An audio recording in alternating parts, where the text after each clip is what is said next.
Hi, welcome back to Your Journey at Sonae, the podcast brought to you by the Young Talent community. Every month, we'll meet the amazing journey of one Sonaeer and discover the ins and outs of what it's like to work here. Today, I'll have Fátima as my guest, and stick around, buckle up. I'm Afonso, and join me for this journey.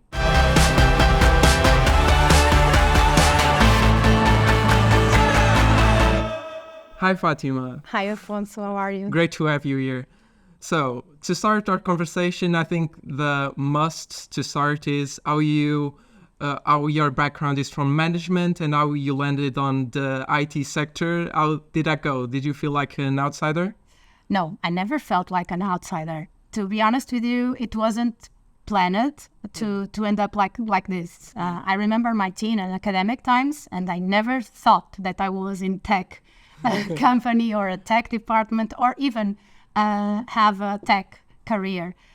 And that just happened. I'm a person that always have to experiment new things, always have out of my comfort zone. And I think that was natural, unexpected, but really something that makes me happy. And talking about out of your comfort zone, you also have two areas, IT strategy and UX. Yeah. How would you explain that to someone that is out of the tech world? So I started my second life, as I used to say, in Sonae in 2020, just in the beginning, with IT strategy. Okay. And then I think my boss at the time cleverly noticed that I was already in my comfort zone and gave me two other challenge. Create from scratch a new team, the Agile chapter. Yeah. So I had to do it during 2021 and 2022, recruiting Agile coaches, creating all the methodology for the team and all that stuff. So really operational. Yeah, having a plan for the team, having the vision, the mission, and all the strategic things that team will be working on. And then start to recruiting, start to picking the correct persons to be with me doing this path. And on top of that, another challenge was UX. So I was like 1 year with IT strategy, and I had these two other challenge.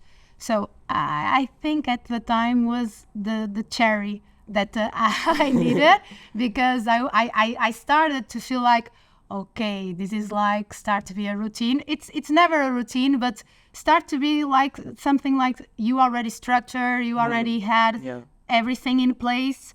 And this two challenge was, I think, the click to have the boost to keep going and to keep having this motivation to do more and more. And now you're more comfortable with code?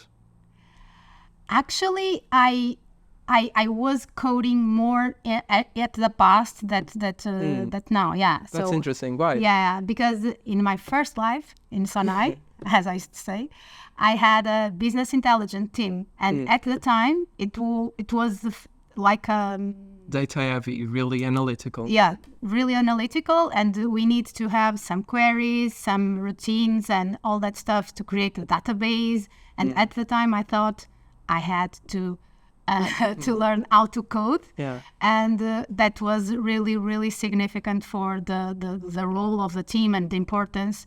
And I know how to code, but I do not code now. Okay. So you talked about some challenges you had, also the Agile chapter. You talked about 2020, right? Yeah. 20. And that was also the time of the pandemic. That must have been challenging as well. Yeah, so I entered IT department of Sonae MC in just the beginning of 2020, January, and then March we go all lockdown. And I was at my onboarding time, and was really challenged. And one of the challenges that I have at the time with IT strategy, for example, was one of our strategic exercise tool that we have that we used to call bit talks. I want to believe that you already saw one at least. I saw one at least. But for the people watching us, what are the bit talks? Yeah. So the bit talks is one of our strategic tools for the IT department. Okay. When we look at our strategy, MC strategy, and start to identify the tech topics in the hot tech topics that will be accelerating our What's trending? The trendings and all that stuff that will be accelerating our strategy. Not only make sure that we'll make our strategy happen, but also be the accelerator and the big driver for it. So the Big Talks is like a seed that we do it all the years with our people to inspire our people in their strategic plans, annual strategic plans, and all that stuff. So you're looking always for the next big thing. Yeah. And talking about that and your relationship with the teams, now I want to talk about the relationship with your teams, the ones that you manage. How do you see yourself as a leader? What advices do you give them? How is that relationship? So the advisor that I always give to them is be happy, because I think that is the main key to keep your productivity and your creativity up. Because if you are not happy, the things will not working. And in what you do. Yes, in what you do, with the people that you work, and all. I really believe in that. So when I wake up in the morning, it's not boring to go to do my work, because I love what I do, and I'm always having conversation with them. Are you happy with this project? Are you happy? Because it's really important. I know there will be always that boring project that nobody likes it, make part of the deal, but the main outcomes and the outputs will be better. Yeah. That's great to hear, to have someone that always is looking for our happiness as well. Hakuna Matata then. And when you're looking for new people for your teams, is there any X factor? Yes. I used to say that curiosity, it's really, really important, because we are in a VUCA context. Everything is always changing, and we need to have people that are curious, that are always seeing the trends, always trying to learn by themselves. And I really used to look to the skills, the academic and all that stuff. But in the interviews, what I really want to know and to try it, it's more the soft skills, and that skills that it's more hard to us to teach them than the other, how to code or how to draw or whatever. Because I think the soft skills, or the like empathy, resilience, because I really think these kind of skills will make you go through the chaos that we sometimes have in the company. So we are a complex company. Yeah. All of us know that. And sometimes it's not easy to have the things happens in the rhythm that we want. So having these kind of skills is really, really important, because it will allow you to influence all the people that work with you, not only your reports, but the other people that work with you. And if you are working with them, the things will be happening faster, and you will be faster in the market with a new product, with a new solution. Adapting. Yes. Yeah. So you're looking for the soft skills, not the hard skills, but the soft skills are harder to get. Yes, for sure. Yeah. Harder to get and harder to learn as well, because sometimes I believe that the soft skills, you need to have some experience, or you born with them, or you have really to practice it. And sometimes you need people more extroverted or introvert, but empathy and resilience, for me, it's the most, and curiosity, it's the most important skills that I normally look in the people that work with me. Great to hear, great to hear. We've talked about soft skills, and now for the people that are watching us and listening to us, what advice would you give them besides that part? What they could train or what they could do with their career, with their academic paths? Okay, that's tough. Tough questions. Tough Emily. questions, yeah. I would say that we are a big company. And sometimes the rhythm is not the one that we need or we want. So I have a motto. I prefer to forgive that ask for permission. Okay. So proactivity. I think proactivity is one of the keys to have the things done. And sometimes you don't have time to check it with the boss, with the other boss, and I have this motto. I try it. I try hard to pass this motto to my team as well. Give them autonomy, and if they fail, it's okay. The thing is, we have to learn with the failure, and we have to anticipate the failure as soon as we can. And I think the big advice is this. So don't have afraid to fail, because it's makes part of our journey, makes part of our growth. And if we not fail, we are not doing the things. That's the thing. I prefer to fail than doing nothing. Yeah. Because it's boring, right? Yeah, it's boring. And talking about proactivity, now I'm looking forward to know how you keep up with all the trends regarding the IT strategy part of your job. How do you stay on top? Do you search on the Twitter trending topics or something like that? So actually, it's not only me. I have another person in the team that is really, really nerd.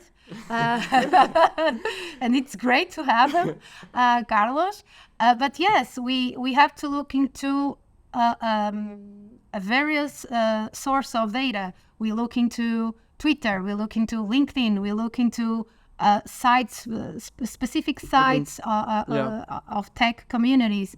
We look into conference. We are not in the conference, but then we are like nerd people that will go to the YouTube, searching for the videos that are already available. Sometimes are available, and we try to, with the resource that we have access to the trends and try to identify them as soon as we can. Yeah, so you scrape the internet looking for something new. Yeah, and I used to say that is not something very, very positive, but when we have a speaker that we want to have with us, we turn ourselves into a stalker. A stalker. Yeah, I'm a stalker. I used to say that sometimes in LinkedIn I'm a stalker, because when we decide we have to have this person speaking to our people, inspire our people, we transform ourselves into a stalker, and then we are. If the person doesn't answer in LinkedIn, I will search for them in Twitter. Let's call it ambition. I think ambition, resilience. I told you, resilience is very important. It's all connected. It's all connected. And about the other part of your job that's also connected, UX. What are the main challenges? What do you see as your drivers in this area? So, IT strategy is the part of my job that allow me to be to have this transversal vision about the company, about our strategy, what we want to be, how we'll do the path to be there. Your future self. Yes, and it's more an internal a way to contribute to the company, okay, to make the thing happen and to influence the specific teams to contribute to the strategy of the MC. UX is the other part that allows me to be more closely of our customers, because we work with all the digital assets that our customers are using at the time. And that is very, very good, because I used to say I consider myself as a hybrid person, because I have this business management context and background, and also the tech. But I really, really like to not to losing the connection with the customers. Yeah. And the UX chapter, this team allow me to have this connection on. Yeah, because a long living connection. Yes, a long living connection. And I'm saying with the customers, but we also work in some solutions for our colleagues, for the for the MC, inner teams. Yes. Okay. So we developed some products, some solutions for the people that are in our stores, in our warehouses. So we need to be empathic. We need to put ourselves in their shoes to What's understand the user experience?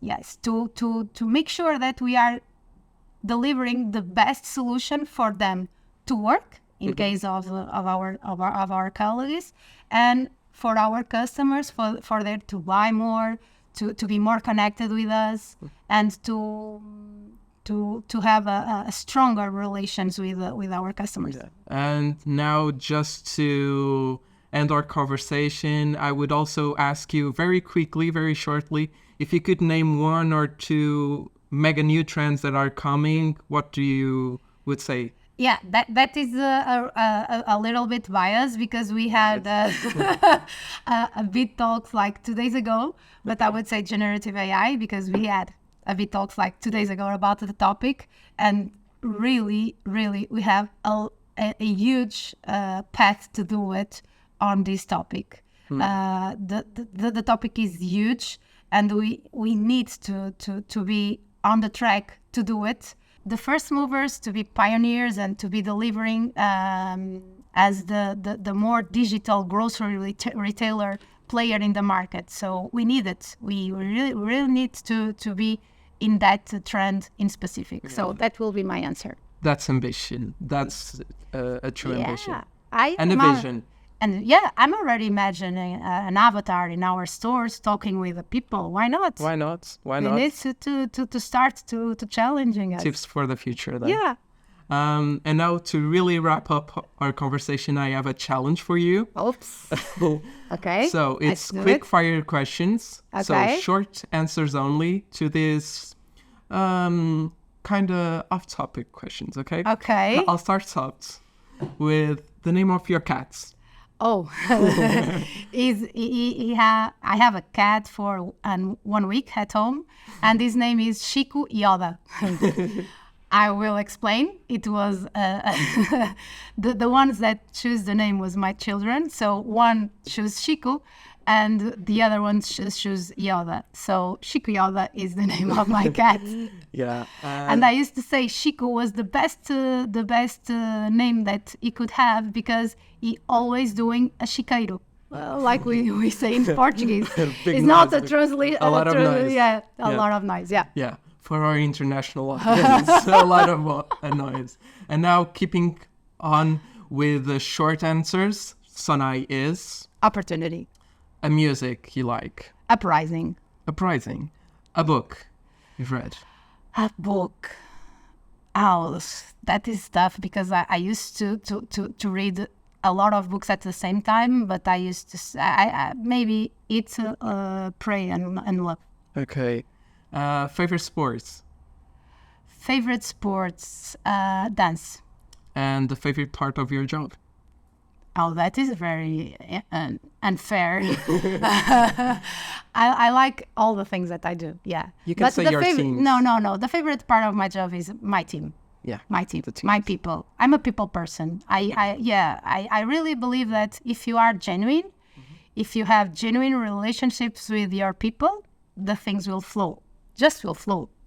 The empathy first. Yes. Great. Great to have you here, Fátima. It was great to share your journey with me and for the people who are listening us. Great to have you. Thank you. Thank you very much. I don't know exactly why you choose me because I listened the other podcast and I was like, oh, I don't have that journey, that so long journey to share. But okay, thank you. Yeah, I think it went great. Thank you. You can also start your journey at Sonae. Just check all the opportunities at our Instagram page, at Sonae Young Talent. If you want to listen to this podcast or more, you can discover it on your favorite podcast platforms or watch it on Sonae's YouTube channel. Stick around and see you next time.